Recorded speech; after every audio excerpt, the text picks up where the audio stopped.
Tuesdays with Tecla. And what we're going to do is each week on Tuesday night, we're going to meet at 6 o'clock to cover a specific question that someone asks. So it can be a client, it can be just a follower, someone that, has been looking at our stuff and saw that, we are going to offer this out there. So the question that we're going to take care of today is specifically, what suggestions do you have with a particularly bitey puppy who may not have gotten to be with the mother long enough? So that's a really good question. I want to just back up for a moment on that. It's not uncommon for puppies to be mouthy or bitey, whether or not they've been with their mother long enough. And again, it can be it not can be, it is oftentimes genetics. I would be hard pressed to find a puppy Malinois that wasn't bitey, right? But maybe a Maltipoo would be less bitey. They might be a little more mouthy, but less bitey. That said, I would handle, I have a hierarchy of how I would handle things. So this again is speaking to bitey, mouthy behavior, not the kind of prey behavior when you're walking and a puppy grabs at your pants leg. That's a different thing. And if someone has a question about that, maybe they'll ask it and we can answer that in a future week.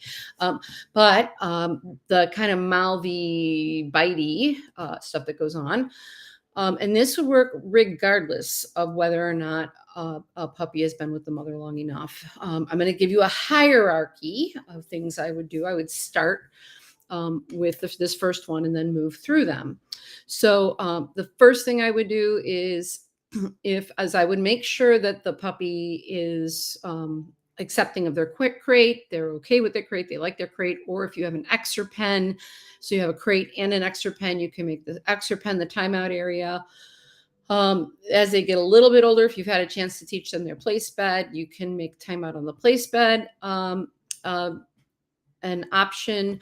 Or if you end up taking one of our courses and you learn the puppy behavioral down, you could go ahead and interrupt the behavior by putting on a leash and working on the behavioral down. So what you're going to do is use one of those options to interrupt the behavior. And this is not corrective. It's not, I shouldn't say not corrective. It's not emotionally like, you bad dog, right? It's really just an, oops, that lost you access to me, right? So puppy is getting mouthy and I'm just like, oops. And I pick them up and I put them away. Again, if you're putting them in the crate, you're not throwing them in, you're just calmly putting them in the crate, close the crate door. If you're putting them in the extra pen, the same thing. And you give it 15, 20 minutes and then you try again. So what they would learn over multiple reps is, if I do this, I lose access to being with my human and having fun. Okay. Well, that would be the first thing that I would consider doing. The second thing I would consider doing would be a behavioral down situation where I would go ahead and put a leash on. Again, oops. So it's not a no correction. It's a little puppy. I'm not teaching them no at this point. It's just oops. Like, oops, you made a mistake and I'm going to put my foot on the leash. Right. And I'm going to go sit in a chair. I'm going to stand and do a behavioral down and allow the puppy the chance, one, to relax, and two, again, to really process that they lost access to free time with me.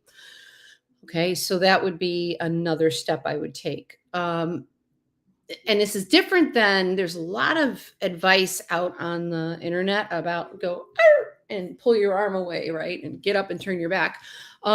In that situation, from my perspective, you're teaching a puppy that teeth on flesh can work for them potentially, right? So I never want a puppy to be grabbing me and I never want to go, I'm done and I'm backing away and I'm going to turn my back on you. Yeah, you're taking the situation away, but you're doing it in a way that's showing them that they can affect an emotional response from you, that is one of discomfort. And in the wrong puppy, they can catalog that. And if you have a strong puppy or puppy that's not as biddable later on, when there's something you don't want them to do at 8, 10, 12 months old, they put teeth on flesh because it works, right? And then you have a bite, and then you wonder where it came from. So I would not do that. Continuing up the spectrum, right, of things I would do. We practice an exercise in our puppy class called hands on sit. So it's actually meant to, in very small amounts, 1 to 3 minutes at a time, poke the little bear a little bit about puppies being a little mouthy and showing them that it's not in their interest to be mouthy. So in that situation, what I would do is there's a way that we shape the puppy into a sit position with our hands. And if while we're doing that, they try to grab our hand, instead of whipping my hand away, because they're actually kind of doing this a little bit to maybe make play out of this, get me to stop doing what I'm doing. What I do instead is I kind of go dead hand, and I push into them, right? I push into them. And again, a puppy that is less strong that will be enough, like, because they can't make a prey game out of it. They can't get me to whip my hand away and have a fun chase game. So I just kind of keep pushing in, pushing in, pushing in a little bit, like that armed, until they stabilize for a moment, and then I finish doing what I'm doing. So that would be the next thing in the hierarchy. Following that, I would consider taking and putting some Vicks on my hand. Vicks in small amounts is not going to hurt a puppy, right? It tastes unpleasant, it smells unpleasant, and I would gobber it up, right? But what would happen is they go also to grab as you're pushing in, they're going to get a little bit on their nose. It's going to be a little yucky, and they're going to be like, "That wasn't fun." The cool thing about that is, after you've done that a few times, you can just put the tiniest little amount, because Vicks has such a strong smell, and they'll be like, "Okay, I'm not doing that." The important thing with either of those two options, with regards to the hands-on sit, is that once the puppy's calm, these same hands that we're pushing in and we're manipulating them are hands that calmly praise them. So I'll often, once I get them calm, I'll go, "Good puppy, that's so good," and I'll pet them and I'll love them. Right now, I might even lean in and let them lick my side of my face, something like that. But they learn that these same hands that were not fun to have in their mouth are very enjoyable to get a couple pets from.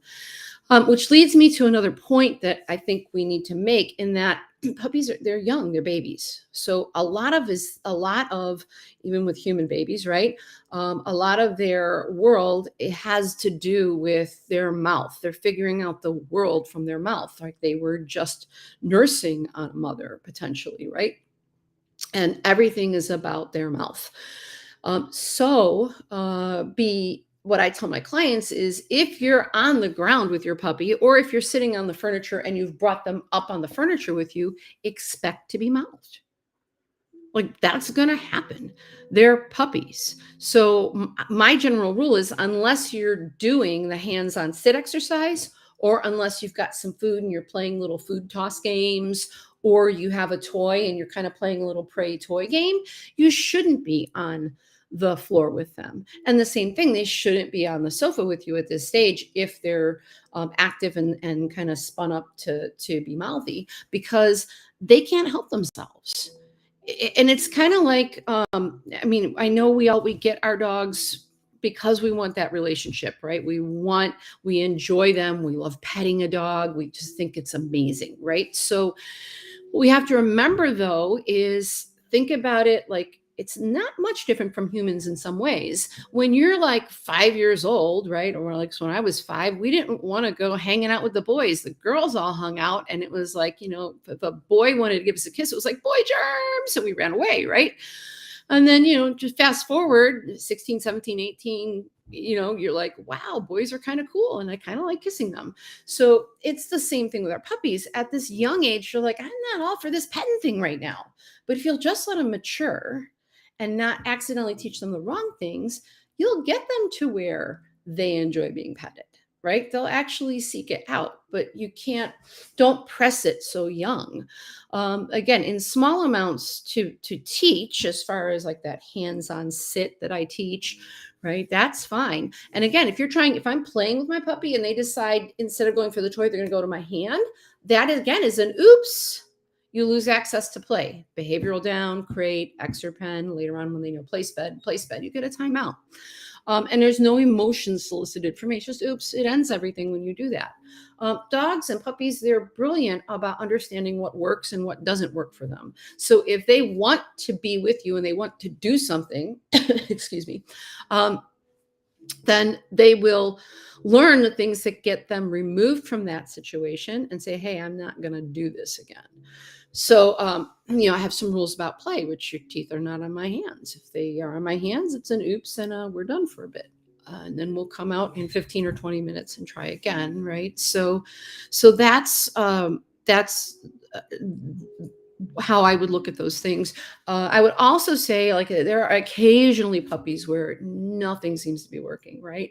Nothing seems to be working. I'm going to take hands-on that hands-on sit exercise, and I'm going to poke the bear a little bit. And instead of just pushing into them, I'm going to actually, when they start to grab at me or mouth me, right, I'm going to actually take my one hand and hold behind their head, and then I'm going to take the hand they were grabbing on and push all the way back, like all the way back.